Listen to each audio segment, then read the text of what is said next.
Students, next video में हम लोग आज आगे प्रोसीड करेंगे। पिछले दो वीडियो में हम लोगों ने यूक्लिड डिवीजन लेमा पढ़ा, उस पर आधारित सवाल बनाया। फिर यूक्लिड डिवीजन एल्गोरिथम हम लोगों ने पढ़ा और यूक्लिड डिवीजन एल्गोरिथम की मदद से 2 नंबर का एचसीएफ निकालना हम लोगों ने सीखा। आज हम लोग आगे प्रोसीड करते हैं, आगे पढ़ते हैं। आज बच्चों हम लोग पढ़ेंगे कि किसी इरेशनल नंबर को हम कैसे प्रूफ करेंगे कि यह इरेशनल नंबर है। इस पर सवाल निश्चित रूप से आता है एग्जाम में। As for example, proof that √3 is an irrational number, √5 is an irrational number, why and how.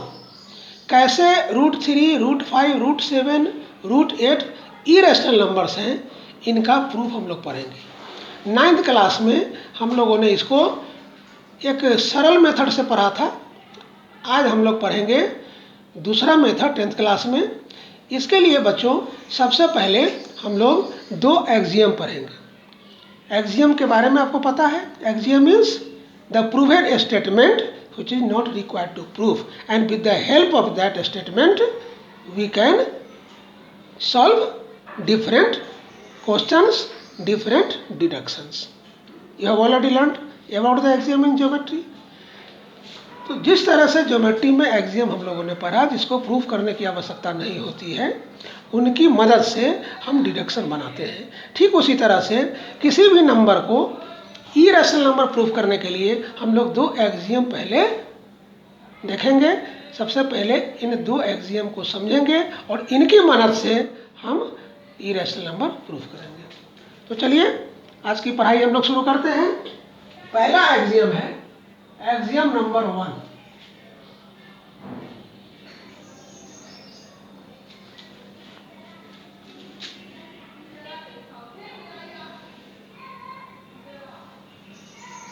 If P is a prime number,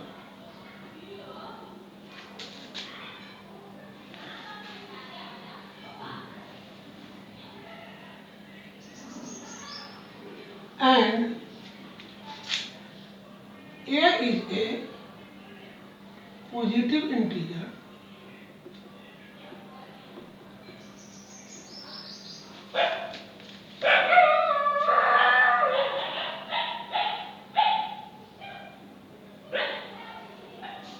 when P divides A square, then P divides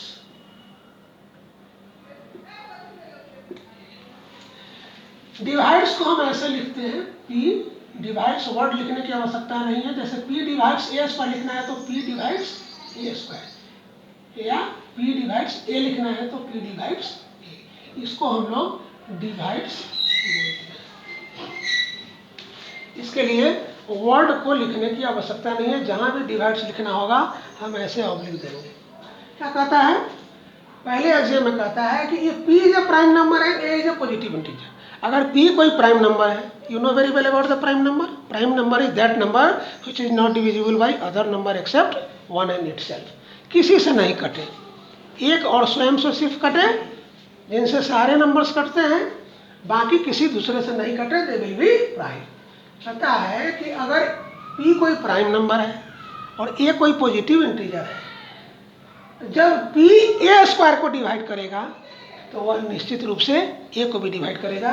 as for example, जैसे हम मान लेते हैं 2 एक prime number है, you know that, you know very well about it. 2 is the smallest prime number and suppose that 4 is a positive integer. तो 4 का square क्या होगा? 4 का स्क्वायर होगा 16। क्या कहता है यह एक्सियम? कि कोई भी प्राइम नंबर किसी पॉजिटिव इंटीजर के स्क्वायर को, अगर स्क्वायर इसका क्या होगा 16, स्क्वायर को अगर डिवाइड करता है तो वह क्या करेगा? उस नंबर को भी डिवाइड करेगा। देख रहे हैं 16 को डिवाइड कर रहा है तो 4 को भी कर रहा है। दूसरा हम लोग प्राइम नंबर लेते हैं 3। सपोज दैट हमारे पास है दूसरा नंबर, जैसे आपको 9 है। 9 का स्क्वायर क्या होगा? 81। 3 81 को डिवाइड करता है,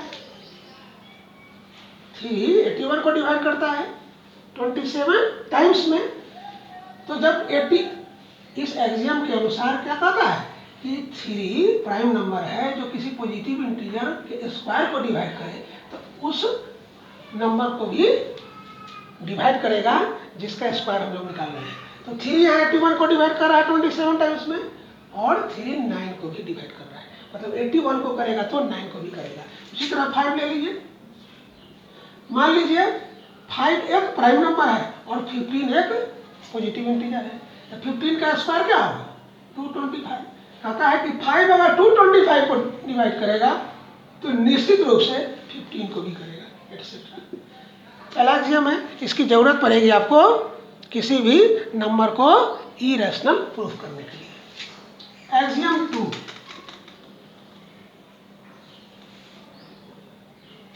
दूसरा एक्सियम क्या है,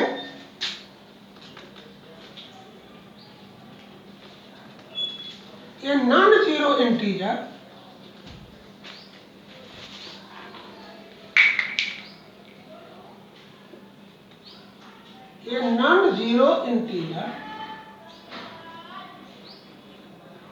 A is said to divide B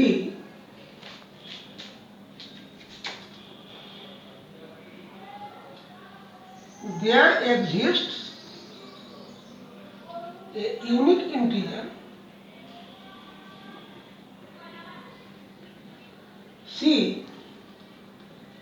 such that B is equal to AC।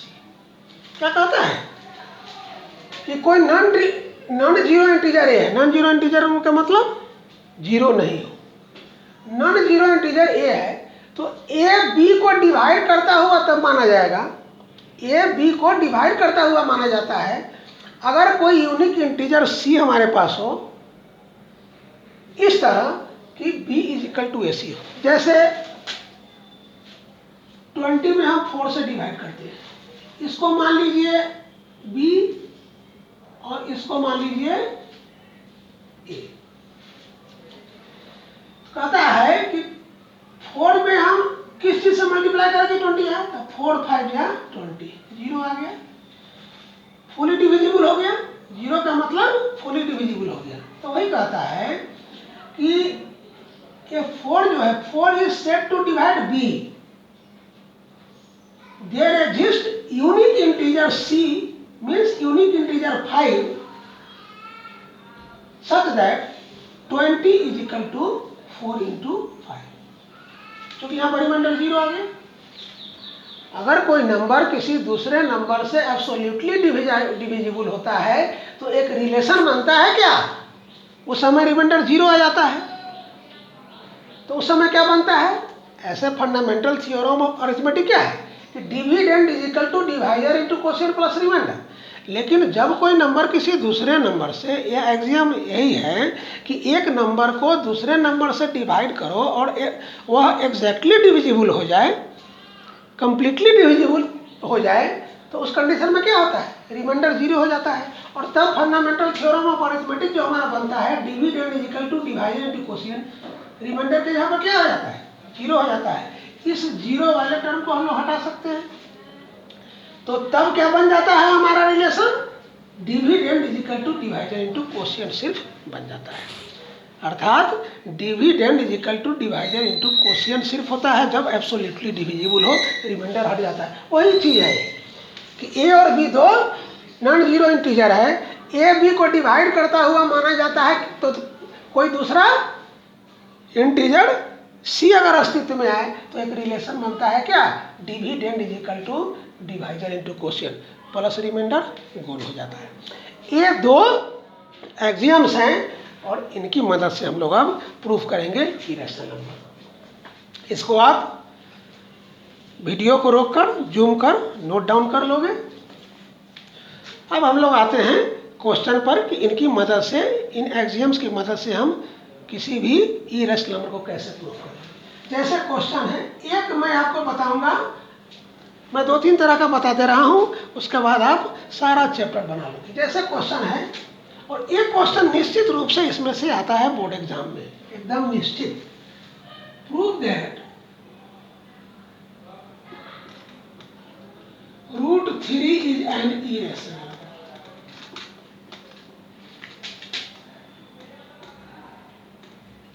√3 को हम लोग इरेशनल नंबर प्रूफ करेंगे। प्रूफ, एक पढ़े हुए हैं आप ज्योमेट्री में, जिसको हम लोग सपोजिशन एंड कंट्राडिक्शन रूल भी बोलते हैं। मतलब किसी भी चीज़ को अगर प्रूफ करना हो तो उसका उल्टा हम मान लेते हैं।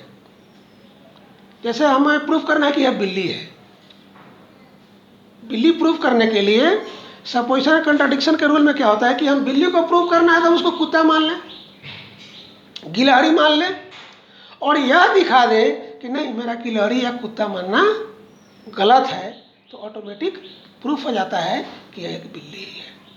इसको कहते हैं rule by supposition and contradiction. एक बार सपोज कर लेना, फिर उसको कंट्राडिक्ट करके प्रूफ कर देना कि हमारा सपोजिशन गलत है। तो हम लोग उसी का इस्तेमाल करेंगे। यहाँ √3 को इरेशनल नंबर प्रूफ करना है, तो हम लोग क्या करेंगे, √3 को रैशनल मान लेंगे। इसका उल्टा, let √3 is a rational number.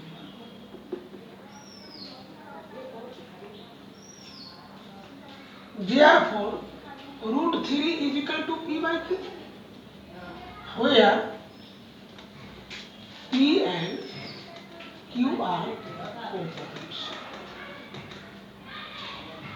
अब यहाँ सवाल उठता है कि आप लोग पढ़े हैं कि कोई भी rational number P by Q के फॉर्म में होता है। यहाँ P और Q इंटीजर है, लेकिन हमने लिखा है यहाँ कोप्राइम। कोप्राइम इसलिए लिखा क्योंकि हम यह बाद में दिखाएंगे। कोप्राइम का मतलब क्या है, जो किसी नंबर से डिविजिबल आपस में नहीं हो, एक को छोड़कर। जैसे 3/5, 3/5 एक रैशनल नंबर है, ऐसा आप समझ सकते हो। Rational number in standard form, shortest form. Shortest form हम मान लेंगे। शॉर्टेस्ट फॉर्म जो ही होगा, क्या होगा, वह कोप्राइम हो जाएगा। कोप्राइम मीन्स ये दोनों आपस में किसी दूसरे नंबर से नहीं कटे एक्सेप्ट 1 के अलावा, तो इनको हम कोप्राइम कहते हैं। तो हम स्टैंडर्ड फॉर्म में रैशनल नंबर को मानेंगे। मतलब हम मान लेंगे कि यह सिर्फ एक से डिविजिबल है, लेकिन बाद में हम लोग इसको दिखाएंगे कि नहीं, एक के अलावा दूसरे से भी डिविजिबल हो सकता है। तो हमारा सपोजिशन क्या हो जाएगा, कंट्राडिक्ट करेगा हमारे स्टेटमेंट को, ऑटोमेटिक प्रूफ हो जाएगा। तो हम लोग यहाँ पर इसीलिए क्या लेते हैं, कोप्राइम लेते हैं।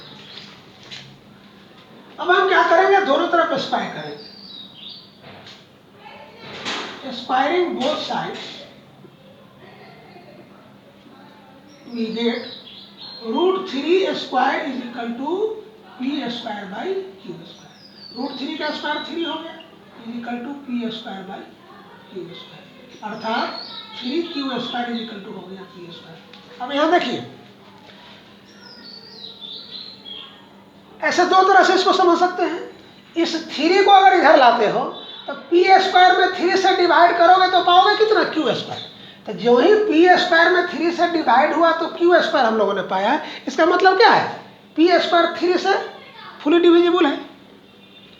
और जब 3 से P स्क्वायर पूरी डिविजिबल होगा तो क्या होगा, पहले एक्सियम से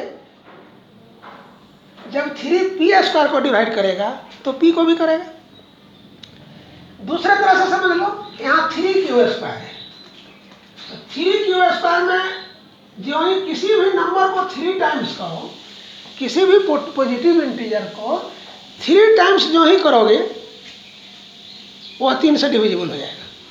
अब कोई भी नंबर ले लो, जैसे 2 ले लो, 2 तिहाई 6 3 से कटेगा, 3 तिहाई 9 3 से कटेगा, 4 तिहाई 12 3 से कटेगा, 5 तिहाई 15 3 से कटेगा, 6 तिहाई 18 3 से कटेगा, 7 तिहाई 21 3 से कटेगा, 8 तिहाई 24।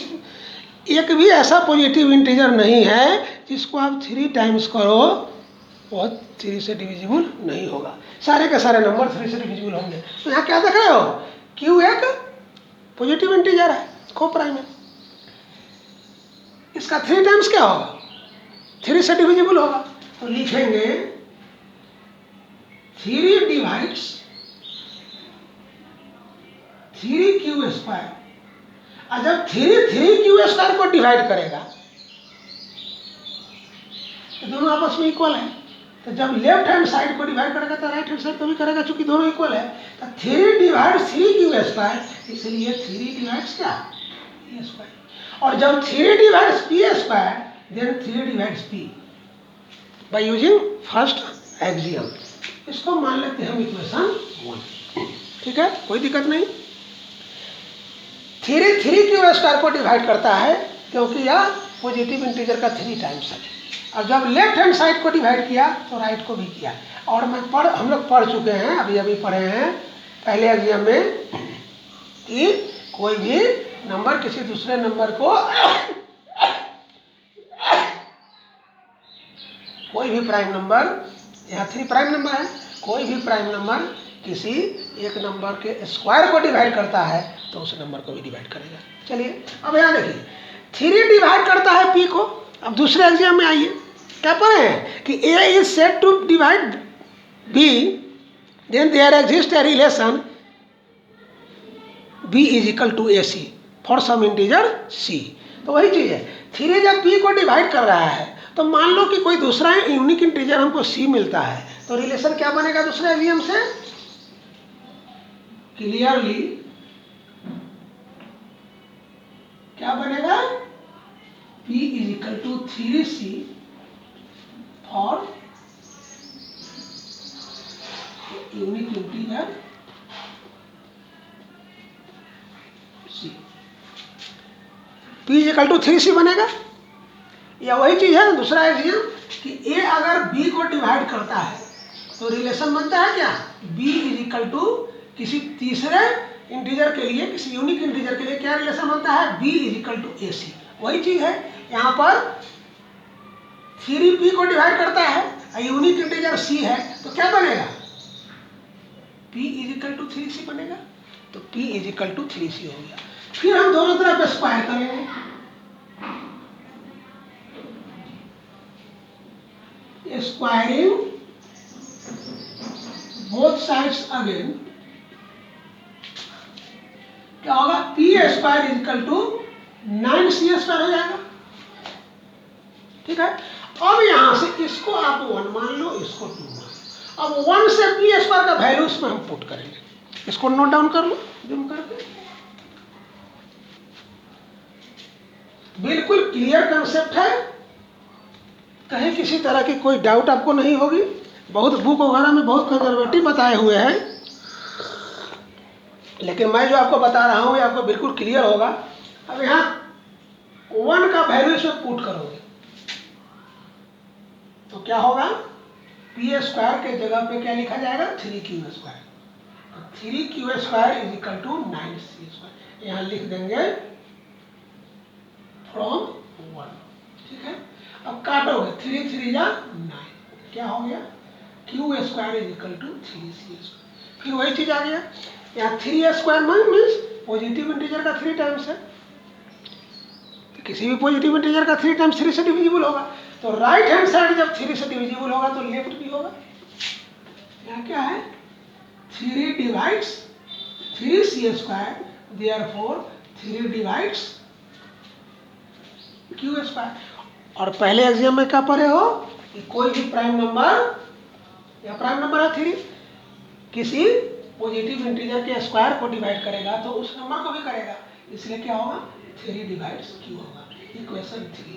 अब 2 और 3 को गौर से देखिए, यहाँ 3p को डिवाइड कर रहा है और 3q को भी डिवाइड कर रहा है, जबकि हम लोगों ने क्या एज्यूम किया था कि p और q को प्राइम है, means they are only divisible by 1, they are not divisible by other number except 1। But यहाँ पे हम लोगों ने क्या दिखा दिया, तो हमारा जो स्टेटमेंट था जो हम लोगों ने माना वो गलत हो गया, कंट्राडिक्ट कर रहा है हमारा। ये जो हम लोगों ने दिखा दिया कि 3p को भी डिवाइड करेगा q को भी करेगा, तो हमारा जो सपोजिशन था गलत हो गया, हमारी बात का कंट्राडिक्शन हो रहा है यहाँ। तो ऑटोमेटिक क्या हो गया, हम लोग निष्कर्ष पर पहुंच गए। लिखेंगे from equation 2 and 3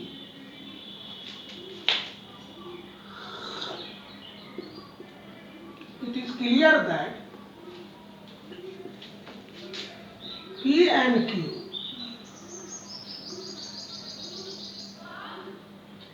will be divided by 3. So P and Q are not co-primes, which contradicts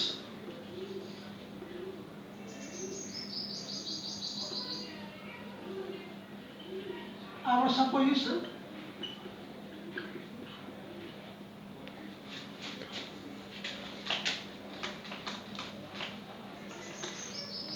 So we can say that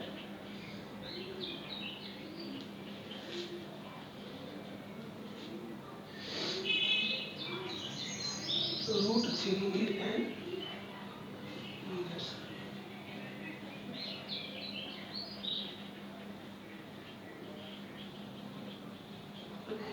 इस तरह से आप √5, √7, √8 सबको आप दिखा सकते हो। अब कुछ इसमें डिफरेंट टाइप का सवाल मैं आपको बता रहा हूँ, इसको नोट डाउन आप करोगे, वीडियो को रोककर जूम करके आप इसको। अब जैसा दूसरा तरह का सवाल आएगा, prove that 2 + √3 is an irrational number. इसके लिए अब आपको उस मेथड के यूज करने की आवश्यकता नहीं है, क्योंकि हम लोगों ने दिखा दिया कि √3 एक इरेशनल नंबर है, √5 भी एक इरेशनल नंबर है, हम लोग जान रहे हैं। इसको दिखाने के लिए हम क्या करेंगे, बहुत ही सरल मेथड आपको बता रहा हूँ। सबसे पहले हम मान लेंगे कि यह रैशनल है। Let 2 + √3 is a rational number. इसको रैशनल मान लिया। तो आपको पता है कि रैशनल में रैशनल घटाओ तो रैशनल ही होता है, इसलिए क्या होगा 2 + √3, अब -2 भी एक रैशनल नंबर होगा, will be A rational number. अब एक 2 कट गया, √3 will be a rational number, but we know that √3 is an irrational number. But we know that √3 is an irrational number. So our supposition is wrong that √3, 2 + √3 is a rational number. Rational number का होना गलत हो गया। Therefore 2 + √3 became an irrational number. कितना आसान है। जैसे दूसरा सवाल होगा कि प्रूव दैट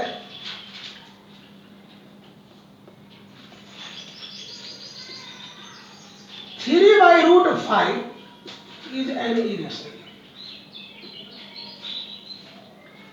इसको इरेशनल प्रूव करना होगा, तो क्या करेंगे,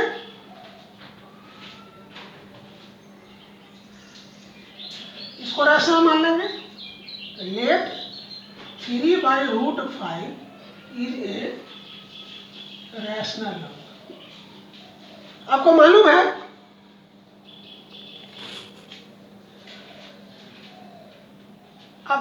है सब कि रैशनल में रैशनल से मल्टीप्लाई करो रैशनल होता है, रैशनल में रैशनल से डिवाइड करो तो भी रैशनल होता है। अब हम क्या करते हैं, सबसे पहले इसको रैशनलाइज कर देते हैं।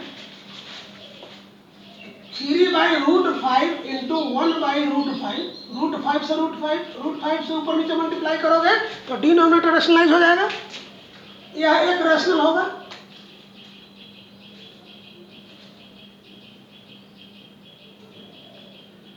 अभी हो गया कितना, 3√5/5 हो गया। यह एक रैशनल हुआ। अब ये रैशनल हो गया तो रैशनल में रैशनल से मल्टीप्लाई करोगे वो भी रैशनल होगा। तो 3√5/5 में हम 5 से मल्टीप्लाई करते हैं, since 5 is a rational number. तो रैशनल को रैशनल से मल्टीप्लाई किया तो ये भी एक रैशनल नंबर हुआ। अब 5 कैंसिल हो गया तो क्या बचा, 3√5 एक रैशनल नंबर हो गया। और जब 3√5 रैशनल हुआ तो रैशनल में रैशनल से डिवाइड करोगे 3 से तो यह भी रैशनल होगा। अब 3 कैंसिल हो गया, क्या बच गया, √5 एक रैशनल हो गया। But we know that √5 is an irrational number. But we know that √5 is an irrational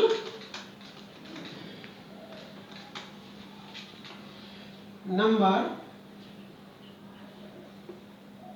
So our supposition is wrong that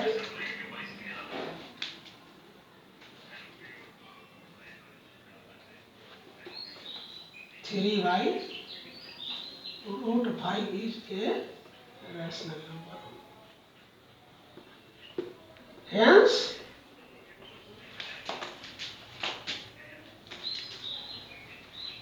अब हम लोग कंक्लूजन पर पहुंच गए। जब 3/√5 रैशनल नंबर नहीं हुआ तो क्या हो गया, ये रैशनल हो गया। Hence 3/√5 became an irrational number. अब किसी भी तरह का सवाल आप आराम से बना सकते हो, इरेशनल नंबर प्रूफ करने वाला, 2 टर्म का हो 1 टर्म का हो, किसी भी तरह का होगा, आप आराम से अब बना सकते हो। अब एक रोज और मैं आपको इसमें यूक्लिड डिवीजन लेमा और यूक्लिड डिवीजन एल्गोरिथम पर बोर्ड मॉडल क्वेश्चन कुछ मैं आपको बताऊंगा। सिंपल क्वेश्चन सब मैं आपको बताया था, कुछ क्वेश्चन सिलेक्टेड क्वेश्चन है जो बोर्ड में आते हैं। मैं कुछ क्वेश्चन को सिलेक्ट करके पहले रख लेता हूं और वैसे कुछ क्वेश्चंस अब नेक्स्ट वीडियो में बताऊंगा जो बोर्ड में पूछा जाता है, कुछ टिपिकल सवाल एल्गोरिथम पर और लेमा पर आधारित। तो नेक्स्ट वीडियो का इंतजार करिए और तब तक इस तरह का जो भी सवाल है उसको आप बना लीजिए, आपको कोई दिक्कत नहीं होगी। और घर में रहिए, सुरक्षित रहिए, स्वस्थ रहिए, किसी के बहकावे में बाहर मत निकलिए, बाहर मत जाइए। जितनी कोशिश हो सके आप घर में रहना ही सीखिए, घर में रहिए और अपने माता पिता और बड़ों का बात मानिए, उनकी आज्ञा का पालन करिए, घर में रहिए, स्वस्थ रहिए, सुरक्षित रहिए। Okay, bye.